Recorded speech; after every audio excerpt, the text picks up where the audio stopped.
What is up, guys? Devin here, back with another live stream. Hope everyone's having a Hold great. on, let me switch inputs here. I can't hear you. Oh, Oh, there we go. I here. can hear you. What's going on, man? There you go.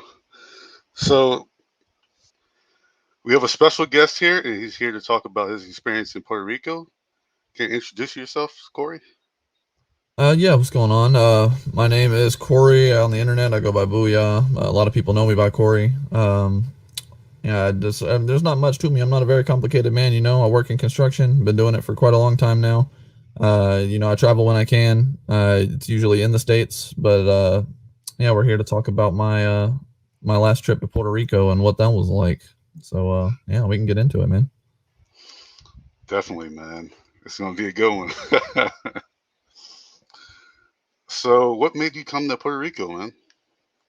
Well, all right. So I've always kind of enjoyed the Spanish culture more than the American culture and most other cultures. I mean, the music, the vibe, the food, like how people are raised. It's more of the traditional sense. They kind of held on to that while America kind of strayed from it, and so I've just always kind of been into it, man. I mean, I've always found the women more attractive as well. So it all kind of drew me there. And then one of my buddies that I worked with at the time, he was actually from Puerto Rico, and he was like, "Man, I'm gonna go." And this was, I would say, not. It wasn't too long. It was probably like a month and a half after Hurricane Maria, after it demolished it, and 70% of the island was still without power, like 50% without water. But we were like, you know what, man, it's cheap, and I want to go anyway. Let's go. And so we just went, man. And so I mean, that's what drew us there. It was, I mean, the flights were like, I think it was like $150 round trip at the time. Oh, dang, Yeah, it was really cheap. man. So, what time of the year is best to travel to Puerto Rico? Well, it depends on where you're from, man. So I'm from North Carolina. I've been here most of my life. Weather-wise, it was extremely humid, man. I'm talking like we would get out of the club 2, 3 in the morning, and it was still 100 degrees and at least 50% humidity. Like it was like I was out there in basketball shorts half the times we were at the club. I hate to say it, but like I couldn't even dress up because I was just sweating so much from the humidity. Because I've grew up in the dry heat of North Carolina, like it's not humid here often. Oh, But I mean, yeah, it's like it's tropical. I mean, what do you expect? yeah, it is interesting, man. So, what would you say is the best tourist spot in Puerto Rico? Well, so the main tourist spot is San Juan. That's where everybody usually goes. I only was there for one day, and I spent the other 9 days in Ponce. So, and that's like the opposite side of the island. It's the other big city out of the island. There's only like two really big cities. There's a bunch of little small areas and whatnot. But so my buddy was from Ponce, so we went over there. We had a place to stay. We had electricity, water. He knew a bunch of people, so it was a lot more of a personal experience than like purely tourism. But San Juan, I mean, it was more Americans than Puerto Ricans, honestly. I mean, not to say they're not Americans, but you know what I mean. Like, it was a lot more travelers than natives, Mm. so it was kind of more Americanized. While as in Ponce, it was like the actual experience of Puerto Rico if you wanted to experience Puerto Rico for what it actually is. And so we spent most of our time there. Um, So like I said, I can't really touch on San Juan, but in Ponce, man, it's just beautiful. Like you don't even really like. There's not much that you can kind of schedule to do. You just got to explore. Like there's so many awesome views, man. So many good historical buildings. There's artwork all over the place, be it graffiti or actual art. And like they're really good at expressing their culture.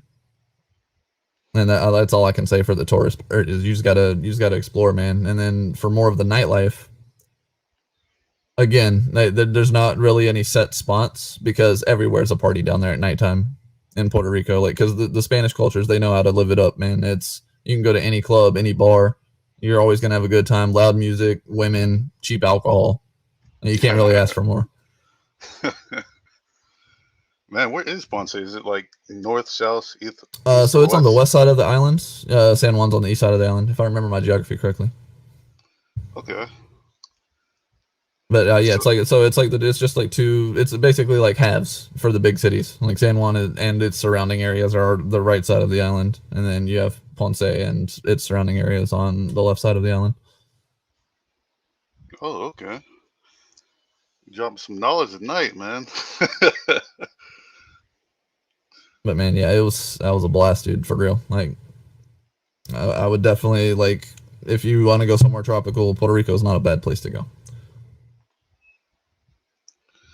So, how much money would you say is it to live in Puerto Rico? To live there, I'm not Comfortably, that sure. simple, or lavish? I mean, it's probably like I said, I don't have actual stats on that because, like I said, I've only been there on vacation. I haven't like actually stayed there for a while. But I would say it's not much cheaper than most places in America, but it's definitely cheaper. I would probably say like 50% of your. I'm trying to think of a good reference point because I've been in North Carolina most of my life, so like I only have price points from here, and average houses here for the average person are probably between $200,000 to $350,000. You could probably get something similar for an average house down there for between $100,000 to $250,000. So between like 50 and 60% cheaper. Like it's not expensive at all to live down there. I mean, food and everything that was a lot cheaper. Alcohol is a lot cheaper for the partying of vacations. I spent I think a total of $250 over 10 days, and I had enough to buy multiple beers for myself and any ladies I was talking to, multiple like liquor drinks, eat. I smoked cigarettes at the time, so I was like buying all my cigarettes and everything, gas money, and I only spent about $250. Oh, wow, man. That just goes to show you how much the dollar can actually stretch in other countries, man. Oh, for sure, for sure. And they run off of the dollar in Puerto Rico Mm. for the most part, anyways. I mean, I don't know if they use any other currencies, but everywhere I went, all I saw was American dollars because with them being a territory, so that's their main currency, and like it's just it's everything's cheaper. Man, guys, man, make sure you get that passport, man. Travel overseas, man. Get that experience the women over there, the culture, the drinks. You don't even. I mean, Man, that's the beauty. You don't even need a passport to go there. oh wow. Yeah, it's a United States territory. You don't need a passport whatsoever. Mm. You can hop on a So, plane and fly there as long as you have the ability to fly there. oh wow, you just hop right on the plane, just fly on over. Oh yeah, I mean, like I said, as long as you get on a plane, it doesn't matter. Mm. So, what's the preferred public transportation over there? Everybody's in cars. I don't see any actual public transportation. I didn't see like I mean that could have been due to the hurricane, but there weren't any other forms of transportation besides cars that I noticed. Mm. So, I know people usually do the public transportation. So, what's the everyday food choices people go for there? So what I noticed is only in San Juan, which was the actual like tourist area, were there actual restaurants. As Ponce, it was all like street court, like small little like mom and pop restaurants or street vendors. That's all it was over there, and all of it's like freshly made in front of you, and it's as good as you can expect. Like if people go to like some chain um, Hispanic restaurant here in America, like it's not going to be as good as if you go to a taco truck because like it's just because it's prepared culturally at more so at taco trucks than at a lot of these restaurants. So it's like you have that authentic part from the food, but everywhere. And it's either street vendors or you're cooking your own. Like I said, there's not chain restaurants. Like I think I saw one McDonald's in all of Ponce from where I explored anyway. Oh wow. Yeah, like they don't do the big chain restaurants, fast food restaurants, etc. down there. Not that I noticed or have from memory, because this also was, I would say, 4 or 5 years ago when I went. So like I don't have like I can't remember a bunch of names or exact locations and stuff. So would you say that actual restaurants over there is there really good food? Oh yeah, so like from the restaurant, like I said, like all the small mom and pop ones or the street vendors and stuff, all that food is amazing, man. If you love Hispanic food, specifically Puerto Rican food, because they have their own types of food, I would like it is amazing. The food that they make, especially because I personally don't like spicy food. Most Puerto Rican food is not prepared spicy because they also don't really eat spicy food in the culture. Oh So wow, it's all about flavor without spice. And man. they have some really good food, man. They're, especially this one dish, mofongo. They use plantains. It's like a plantain lasagna. Instead of pasta, they use plantains, which is like a riper banana, basically. Oh wow, that's really interesting, bro. I never had that before. Wow, man.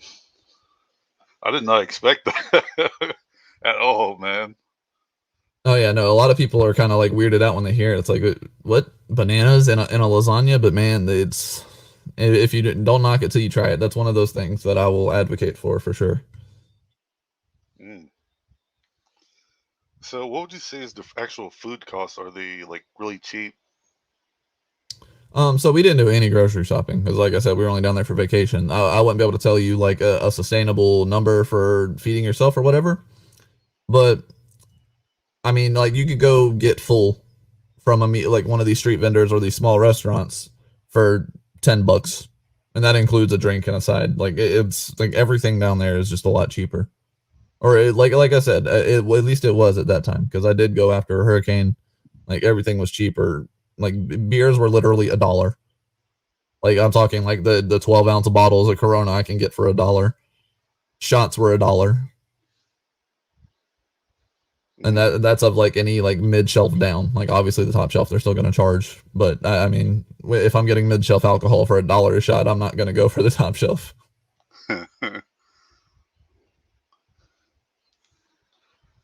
So, how would you say is the health and fitness over there? Are they pretty active on the fitness? Oh dude, there were no out of shape people. Like Yo, nobody was out of shape. yo, I man, I mean unless they were old. Big, I mean, but everybody like there's always a point in people's health. It's different for everybody, obviously, depending on how well you take care of yourself in your younger years. But unless they were old and like probably unable to due to their health to continuously work out and stay in shape, like everybody in their 40s and below was in shape. They weren't necessarily buff, but they were not overweight whatsoever. So obviously, like the food itself, like the culture, like well, like I said, like they may not be working out and getting buff all the time, but their culture understands the difference in being healthy and being obese. man. I know that's got to be like a big relief going there too, man. Basically, from just coming from America, man. Well, Oh man, everyone it was being it was a whole obese, different world. man. It was a whole different world. So, how's the day life and the nightlife over there? Is it pretty active, pretty calm? All right, so in the day life, so most of what I was doing was like I said, I was exploring the views. You know, I wasn't doing too much other than getting supplies like food, drinks, etc. Or go. I went to the beach twice, I think, but it was mostly just exploring the views. I wasn't really around a lot of people because that, like I said, Ponce is not the tourist area. Like I honestly don't remember another white person in that area from my experience. Like I was the only non Puerto Rican in the area, so like I was just getting driven around by my buddy who I went with. He was showing me around because he grew up there, and I was just kind of taking all that in. So the day life I can't speak on, but the nightlife, man, like I said, dude, every single bar, every single club, all of them packed, music blasting down the street. You have police going in the club, like they leave their gun in the car, man. They don't drink, but they'll go in there and dance and stuff. Like it is completely different than up here. Like it's just everybody understands. Like man, you're in there, you're there to have a good time. You're there to have a ball, man. Fucking turn up. Period. And that's what I was touching on earlier. Like that's what I really like about the Hispanic culture. Like they know how to party, man. Like they don't when the party's going, unless somebody's having like a legitimate argument, like nobody's fighting. Nobody's worried about getting in each other's way. Nobody's disrespectful. Like everybody knows, like, man, look, alcohol, dancing, music, that's it. Man, they get straight to the point, huh? It's very, it's like I said, it's a breath of fresh air, man. It's completely different down there. Like you go to the club here, man, you got to worry about people wanting to fight you.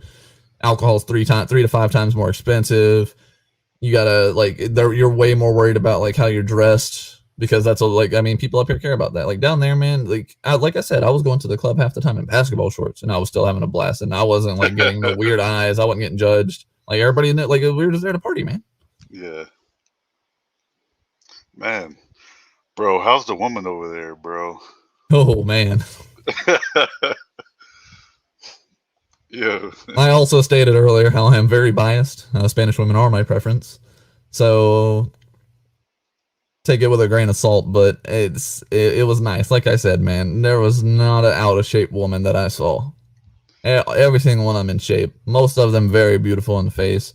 Most of them natural, like not wearing a lot of makeup. When I say natural, I don't know about the bodies, obviously, but I mean they're not wearing a lot of makeup. You know, fucking they dress somewhat modestly at all times too. They're not out there with fucking bikinis and like just tank tops and yoga pants all the time. Like they actually wear like dresses, or like at least you can fit a finger in between their leg and their pant leg with like it's not choking their skin. So they're not out there like promoting their bodies as much. And but dang, they're all, but you could just tell, man, every single one of them in shape, all of them beautiful, man. Whew, that was my favorite part about the trip. man, would you say the women over there are pretty feminine compared to the U.S.? Oh, 100%. 100%. Man, it helped that I was a out of towner who was also fluent in Spanish, but like every single conversation I had, man, it's like they knew. Like they were they like they understand the gender roles. Like I'm sitting there taking control of the situation. I'm hitting on them, like, and they understand that, and they're not sitting there trying to be no alpha boss babe queens. They know that they're the woman that they're getting hit on. That I'm sitting here flirting with them, and they're doing their role flirting. Well, not doing their role flirting back, but like they're staying in their lane and flirting back or whatever. Like it's keeping it feminine.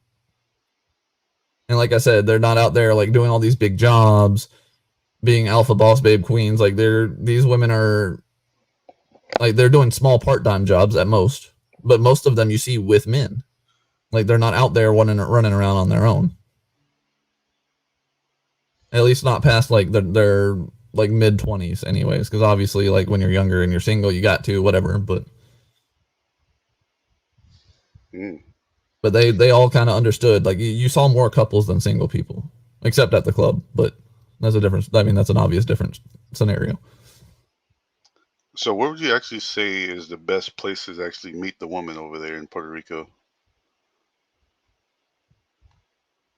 That's a good question. Meeting in what capacity?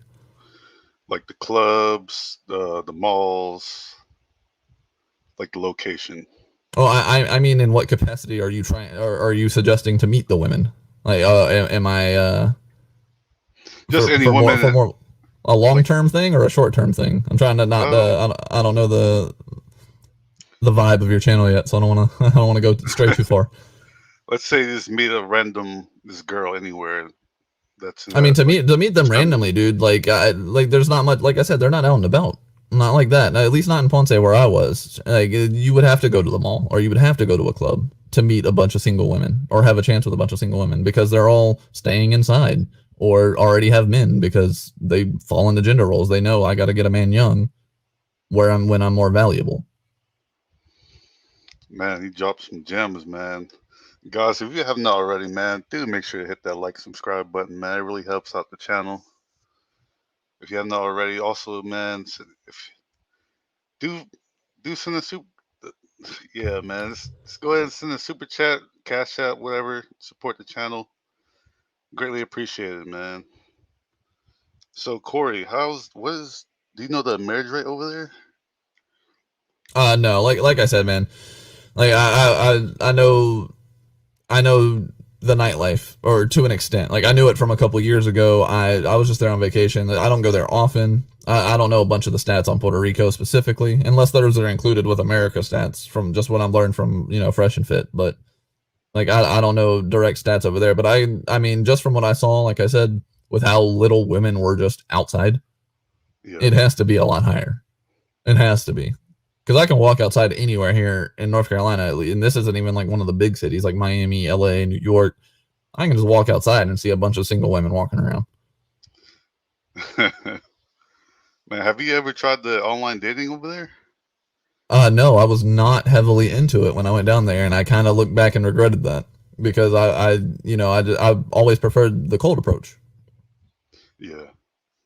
But now learning more and getting more into the red pill community, like I understand a lot better now. It's a numbers game. So I'm on all of them, and I'm just swipe swipe swipe as well as cold approaching, and continuing to work on myself and stuff. But yeah, I was not into it whatsoever while I was down there. Mm. Yeah, it's always a great thing to do, man. Just working on yourself, become the best version of yourself. Get yourself out there, man. Yeah, absolutely.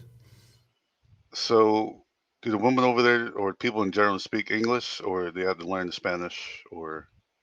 So again, it's probably more prominent on the eastern side of the island because that's where most of the tourists go.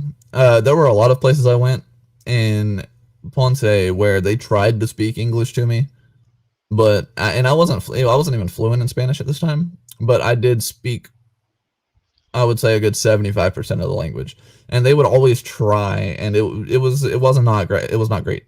Like they tried at least. I'll give them that. But like when they introduced themselves and tried to speak English, there was a very quick realization, like, okay, I definitely know more Spanish than English. So then I would just immediately switch it to Spanish and converse with them in Spanish. So it wasn't a lot of English talking that I had to do. But at least on the western side of the island, English is not prominent. That's interesting, man. So, are there any negative traits that people have over there in Puerto Rico?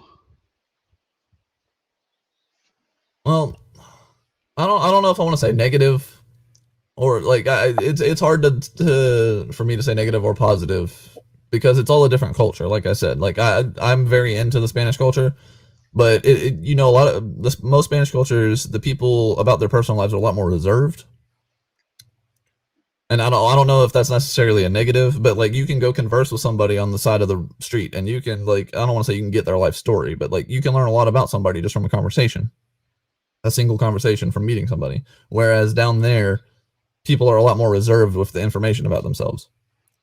So like you wouldn't be able to, like, you might get a small conversation out of somebody, but everybody's kind of like, with keeping to themselves, they trying to keep the conversations kind of short, and then they keep moving about their day. So less of an open, friendly vibe, I guess, if I had to call it a negative and identify it. Like the people are like they're very. Let me take that back. They're friendly, but they're not open with it. Like it's kind of mostly small talk, and when they're first meeting people. Oh, okay, man. It's totally different over there, man. Oh, for sure. Like I've said a few times already, man. It's worlds different. This is like just not even cultural differences, like a nightlife differences. It's a lot different. That's all I can say. So, what about the religion there? Are they Christians? So from what I noticed, there were a lot of crosses around there. Sorry, let me mute my phone. There were a lot of crosses down there. I don't know necessarily which, but from my knowledge of other Spanish cultures, it's typically Catholicism. So I would assume it's definitely Christianity because of all the crosses, and more likely Catholicism as it is in most Spanish cultures. I didn't see anybody walking around in a hijab, if that's what, like, to clarify that, like it was either probably non-religious or Christian for the most part. Mm. So, Corey, man, how can people find out more about you, man? Hey man, so I mean, I have a lot of social media. I don't use much of it anymore. I'm mainly just on Instagram. And Twitch. I don't actually stream on Twitch. I just jump around a bunch of people's streams and moderate for them. But my link tree is down in the description. It's linktree/LL Booyah. Same name as on the screen. The same as my Instagram, Twitter, all that. If you guys want to give me a follow, have any conversations about other things. Dope, man. Now, before we end the live stream, is there any last words for the viewers? Like and subscribe. Subscribe to all of Dehvin's channels. And if any of you don't know Fresh and Fit, if you're watching this, definitely go check them out too, because they are a big teacher to me, Dehvin, and a lot of men like us in helping you get out of the matrix, bro. Definitely, bro. Shout out to Myron, Walter, and Aaron. Yo, man. Well, yeah, I mean, that's pretty much it, man. And if y'all are thinking of traveling anywhere, you don't want a passport, you want to go somewhere cheap, Puerto Rico is the way to go, 100%. And there you have it, guys. Make sure to look after yourselves from around the world, and I'll see you guys on the next live stream. Have a good one. Peace.